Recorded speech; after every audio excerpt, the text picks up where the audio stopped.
Oh, with Fee? Yeah. Well, my initial reaction was, oh shit, Fee. Because I played with Fee in Minnesota, and she's like a very like even-keeled person. So for her to like, I mean, even Fee reading it was very even keeled. She was very even-keeled, like very professional. Like with she literally read her for filth. Yeah, literally. With She her was like, let me make sure I don't miss. Look at that reaction.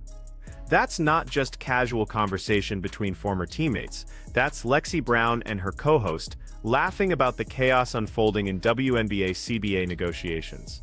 And what you just heard reveals something critical. The players are more focused on getting Commissioner Kathy Engelbert fired than actually securing a new deal. That's not strategy. That's personal vendetta masquerading as labor negotiation. Here's what makes this significant. The WNBA Players Association opted out of their collective bargaining agreement in September 2024, with the current deal set to expire in October 2025. They're demanding revenue sharing similar to what NBA players receive, where the league splits basketball-related income 50-50 with the players.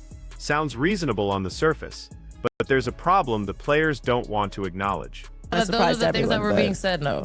Yeah. No.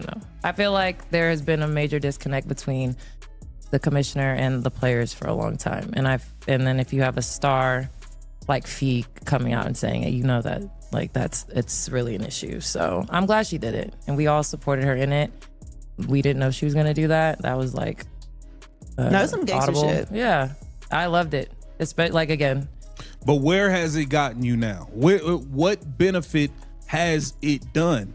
Kathy Engelbert is not fired. That disconnect she's talking about, it's been building for months, but it's not what the players think it is. The real disconnect is between what players believe they're worth and what the market actually shows, and the evidence is stark.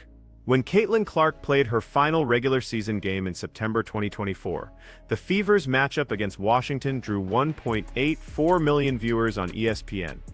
That same week, playoff games without Clark averaged under 650,000 viewers. That's a 70% drop. The WNBA Finals between New York and Minnesota averaged 1.63 million viewers across the series, carried almost entirely by the star power of Breanna Stewart and Sabrina Ionescu.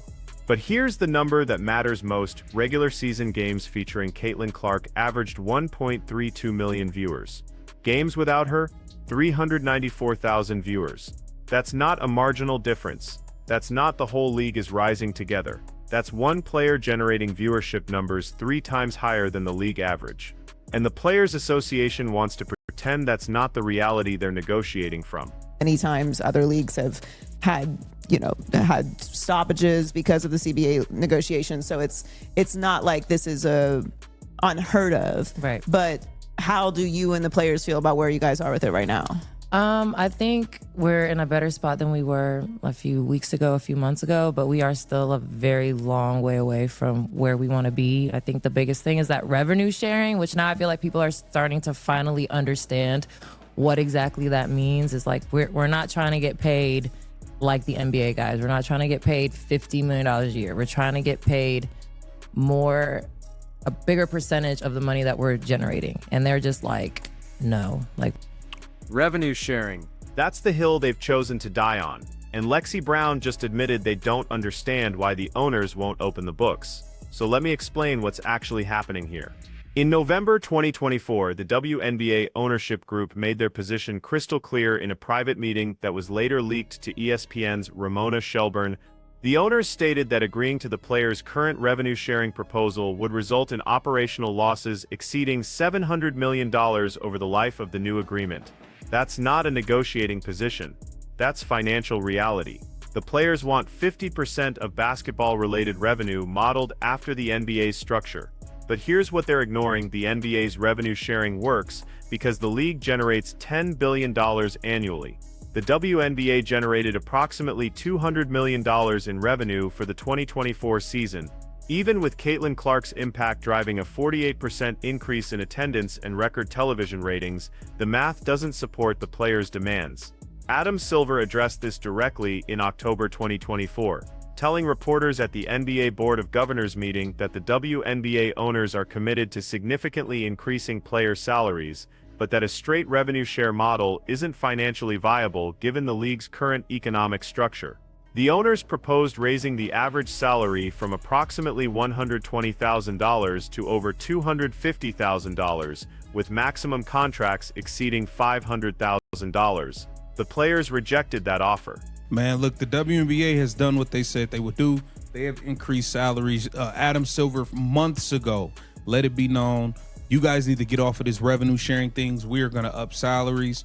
The owners already came out and said that if they agree to the deal that y'all are looking for, they would lose $700 million. They're not doing it, which is why they ignored you for the last 2.5 weeks at this point. That's why they've ignored you, because y'all not moving with no sense to them, and y'all are more focused on trying to win public perception and win people over rather than actually getting a deal done. And they see it from a mile away. They see it.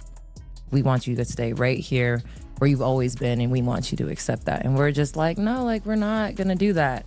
And if we are gonna find a happy medium, like, you guys, they have to tell us why. Like, why are you guys not doing this? Why are you not being transparent about the financials? Why are you not being transparent about the ownership groups? Like, it's just it's a lot of runaround. And So you want the owners. And there it is. Why are you not being transparent about the financials? Why are you not being transparent about the ownership groups? That's what Lexi Brown wants to know. So let's address that directly. No private business opens their complete financial records to employees during labor negotiations. That's not how collective bargaining works in any professional sport. The NBA doesn't do it. The NFL doesn't do it. Major League Baseball doesn't do it. The standard practice is for the league to provide certified financial summaries through third-party auditors, which the WNBA has offered to do. But here's the deeper issue. The players don't actually want financial transparency. What they want is ammunition for public relations battles. And we know this because of how they've conducted these negotiations. Instead of working through traditional labor negotiation channels, key players have taken their grievances directly to social media and sympathetic media outlets. Nafisa Collier's public statement during the December 2024 All-Star Weekend wasn't a negotiating tactic, that was theater. She stood in front of cameras and read a prepared statement criticizing Kathy Engelbert's leadership, specifically calling out the commissioner's handling of the Caitlin Clark rookie season narrative. The statement was coordinated with at least 8 other All-Stars who stood behind her in solidarity. It made for compelling television. It generated millions of social media impressions. It accomplished absolutely nothing at the bargaining table. The owner's response? Radio silence for 17 days. No counter-proposal, no public statement, no engagement whatsoever. Because they recognized it for what it was, a publicity stunt designed to win public opinion rather than secure a better contract. To open the books to the workers. Where do you think? Who does that? Who does that? What business? What local restaurant? What restaurant you've been to? You think the owners? You think the owners of McDonald's are opening the books to the people working at the register? Do you really think that? Do you think that the owners of you like, are you crazy? Are you crazy? You think the owners of Delta Airlines, they're opening the books to the goddamn person that's bringing out snacks and waters on the flight? No, they're not. What are you talking about? I'm not in those big meetings, but I'm in like the group CBA meetings, and you know, the opt-out clause. Lexi Brown just mentioned it like it's some brilliant strategic move. We bet on ourselves. Let's examine how that bet is actually paying off. The 2020 collective bargaining agreement was negotiated during the COVID-19 pandemic when the league's future was genuinely uncertain. The players accepted a deal that included gradual salary increases and improved benefits, with an opt-out clause after the 2024 season if certain revenue thresholds were met. Those thresholds were exceeded, largely due to Caitlin Clark's impact. So the players opted out in September 2024, confident they had maximum leverage. But they miscalculated, badly, because the growth they're pointing to isn't evenly distributed across the league.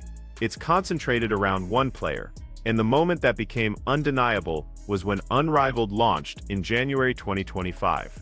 Unrivaled, the 3-on-3 league, founded by Brianna Stewart and Nafisa Collier, was supposed to demonstrate the WNBA's star power could draw audiences year-round. They secured a television deal with TNT Sports. They recruited 30 of the league's top players.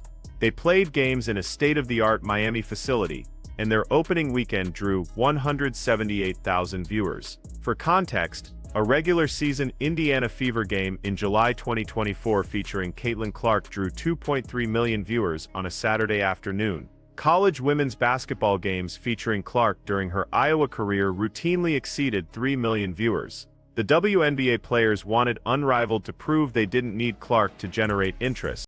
Instead, it proved the exact opposite. Every meeting, there's more and more players coming on. And I was in the league for the last CBA, and it was not like this. I mean, that CBA was monumental for us at the time, but we knew that that's why you put an opt-out clause, because you know, you bet on yourselves, we're gonna grow. But like, we weren't expecting like this much growth and as fast as it happened. And it's been amazing to be a part of it. But like, as players, we've had a responsibility to continue to put out a good product for all these new eyes. And now the league needs. But y'all wasn't putting out no good product. Y'all still, some of y'all was scoring 28, 30 points at halftime. Y'all still missing layups left and right. None of this stuff is because of the Lexi Browns and y'all. Like, let's just be real. This stuff is happening because of Caitlin Clark, not because of Paige Beckers and Angel Reese neither. Yeah, they brought some people, but not much, to be honest. Like, Paige Beckers can't get people to watch Unrivaled. She couldn't sell out games in Dallas.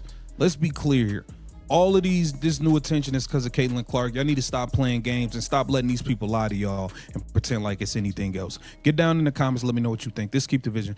We've had a responsibility to continue to put out a good product for all these new eyes. That statement right there encapsulates the entire problem with how these players view their situation. Lexi Brown genuinely believes the product improved because the players worked harder or played better. That's not what happened. The quality of play in the 2024 WNBA season was virtually identical to 2023. Scoring averages increased by 1.2 points per game. Field goal percentage remained at 44%. The pace of play was essentially unchanged. What changed was the audience size, and that change had one primary driver. Caitlin Clark's rookie season generated unprecedented attention. Her first game drew 2.1 million viewers, making it the most-watched WNBA game in 23 years. 20 of the league's top 25 most-watched games in 2024 featured the Indiana Fever. Clark's rivalry with Angel Reese, established during their college careers, brought casual sports fans into WNBA arenas who had never attended a game before. The Fever's average home attendance increased from 4,067 in 2023 to 17,036 in 2024. That's a 319% increase. But instead of capitalizing on that momentum by embracing Clark as the face of the league's growth, veteran players spent the season alternating between dismissing her impact and actively targeting her on the court. Chennedy Carter's hip check in June 2024 that sent Clark sprawling became a defining moment, not because of the foul itself, but because of how players and media personalities defended it afterward. Dejounai Carrington tweeted support for Carter's physicality. Angel Reese liked social media posts celebrating the hit, and when asked about the incident, multiple players gave versions of "that's just playoff basketball," even though it happened in the regular season and resulted in a flagrant foul. The message was clear. The established players resented the attention Clark was receiving. Make sure you like, comment, subscribe, share the channel. And now we arrive at the core issue, the one that's been carefully avoided in most mainstream WNBA coverage, but that everyone watching can see plainly. The players have been lied to about why the league is growing, and the people doing the lying are the ones who claim to support them most. Media personalities like Joy Taylor, Sue Bird in her media appearances, and various WNBA-focused podcasters have spent the 2024 season pushing a specific narrative that the league's growth is a collective achievement, that all the players deserve equal credit, and that focusing too much on Caitlin Clark diminishes everyone else's contributions. It's a comforting story. It makes the veterans feel valued. It allows everyone to share in the success. It's also completely disconnected from reality, and the evidence is overwhelming. When the Indiana Fever were eliminated from the playoffs in September 2024, WNBA playoff viewership immediately collapsed. The first round series without the Fever averaged 572,000 viewers. The previous round with the Fever had averaged 1.84 million. That's a 69% drop overnight. The league tried to spin it as normal playoff attrition, but the numbers don't lie. Fans were watching Caitlin Clark, not the WNBA. This pattern repeated in every measurable metric. Social media engagement dropped precipitously once the Fever were eliminated. Merchandise sales, which had spiked throughout the summer with Clark's jersey becoming the league's bestseller, plateaued immediately. Arena attendance for playoff games in markets that had hosted the Fever during the regular season returned to pre-2024 levels. The league's broadcast partners noticed.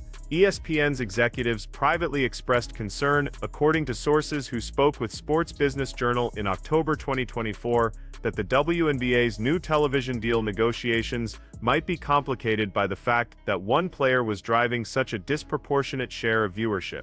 If Clark got injured or left for overseas opportunities, would the audience remain? The data suggested it wouldn't.